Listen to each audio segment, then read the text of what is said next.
कैसे इस्लाम का violent expansion हुआ, कैसे इस्लाम एक वायलेंटली इंडिया में प्रवेश करा, उसके हम सिखिज्म को उसी तरह क्रिटिसाइज कर सकते हैं जो कि इक्वालिटी की बात करता है और फिर भी उसमें फीमेल गुरुज नहीं है। और दोस्तों यही पार्शलिटी रीजन है the anger behind the Hindu man.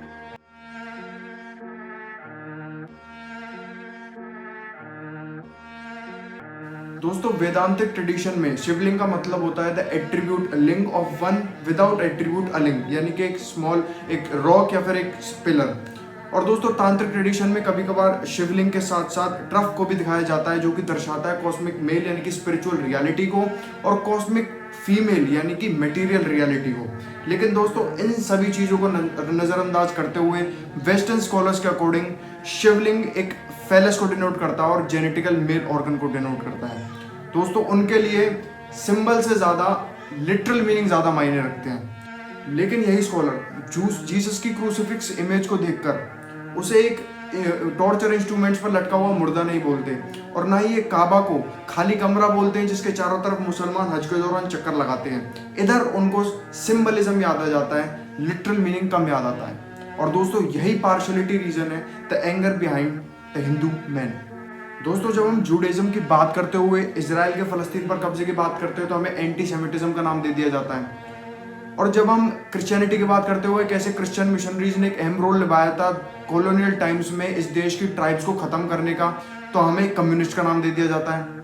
और जब हम इस्लाम की बात करते हुए ये बात करते हैं कि कैसे इस्लाम का वायलेंट एक्सपेंशन हुआ, कैसे इस्लाम एक वायलेंटली इंडिया में प्रवेश करा, उसकी बात करते हैं तो हमें इस्लामोफोब का नाम दे दिया जाता है। लेकिन वहीं अगर हम हिंदुइज्म को क्रिटिसाइज करते हैं और उसे केवल एक जातिवाद और मूर्ति पूजन तक सीमित रखते हैं, उसकी बात करते हैं तो हमें सेक्युलरिज्म के नाम पर बड़े बड़े प्राइस और इंटेलेक्चुअल तक बोल दिया जाता है। तो दोस्तों अगर इसके बाद हिंदू एंग्री ना हो तो क्या हो? दोस्तों हिंदुइज्म की तरफ एक नॉन हिंदू के पॉइंट ऑफ व्यू को ज़्यादा प्रिविलेज देना एज कम्पेयर टू हिंदू ही हिंदूज के एंगर की सबसे बड़ी जड़ है। जैसे कि एग्जाम्पल के तौर पर रामायण में लेते हैं, श्री राम को कैसे देखा जाना चाहिए? जैसे उनके भक्त उन्हें देखते हैं, वो एक ऐसे भगवान थे जो जहाँ भी धरती पर चले उन्होंने नियम का पालन करा और चाहे उन्हें इसके लिए अपनी खुशी क्यों ना त्यागनी पड़े। लेकिन नहीं, वो तो अपने ही पॉइंट ऑफ व्यू से देखेंगे। कुछ ब्रेन वॉश द्रविडियंस और एंटी हिंदू ब्राह्मण्स उन्हें एक आर्यंस की फॉर्म में देखते हैं जो कि नॉर्थ से साउथ में आए, और कुछ फेमिनिस्ट उन्हें मिसोजिनिस्ट तक बोलती हैं कि वो एक मिसोजिनिस्ट थे।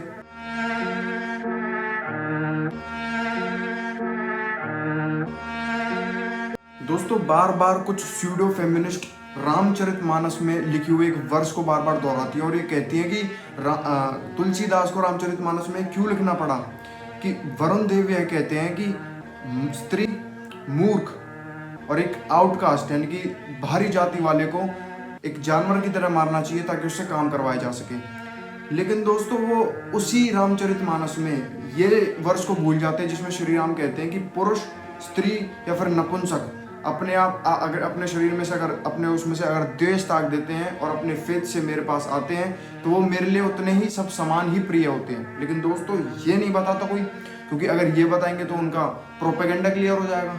दोस्तों क्यों नहीं हम बुद्धिज्म के विनय में इसी तरह छुपे हुए पेट्रियार्कल, मिसोजिनिस्टिक और होमोफोबिक रूल्स को पढ़ते हैं जिस तरह हम रामचरितमानस में पढ़ते हैं?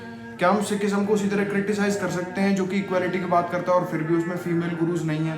या फिर हम जैनिज्म को उस तरह क्रिटिसाइज कर सकते हैं जो कि मोक्ष के रास्ते में फीमेल बॉडी को एक ऑब्स्टेकल मानता है?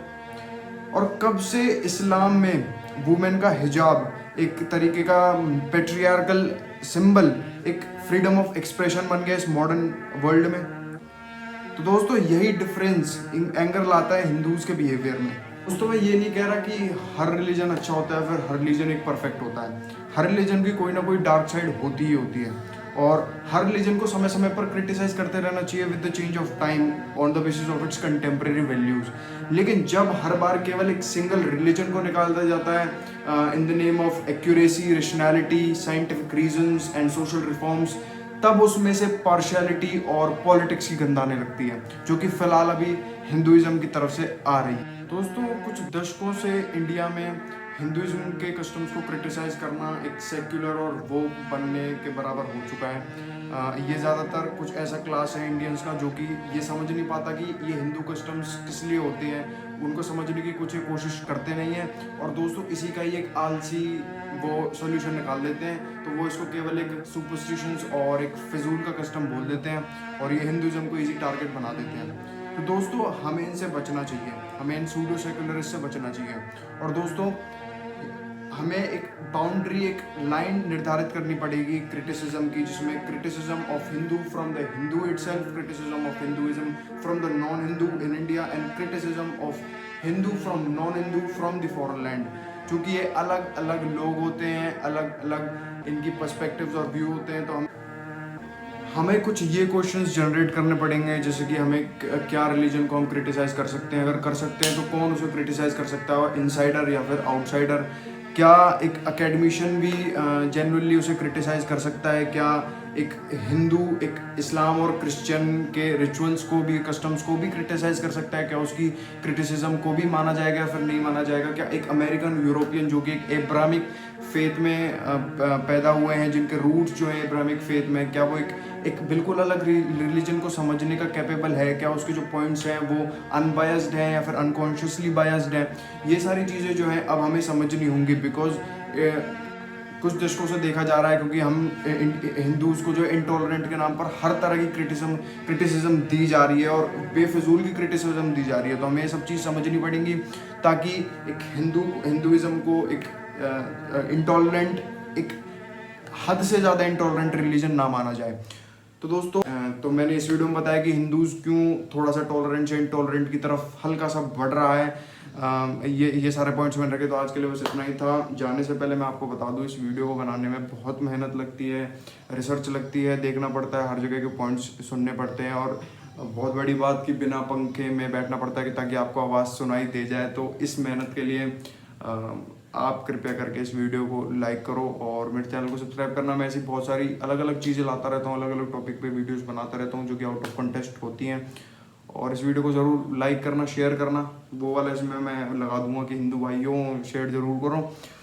हिंदू भाइयों शेर बनो, जवाब दो, ना शेर बन सको तो शेयर करो, दबा के शेयर करो। और थोड़ा इस पसीने की मेहनत को भी कर देना बिना पंखे के।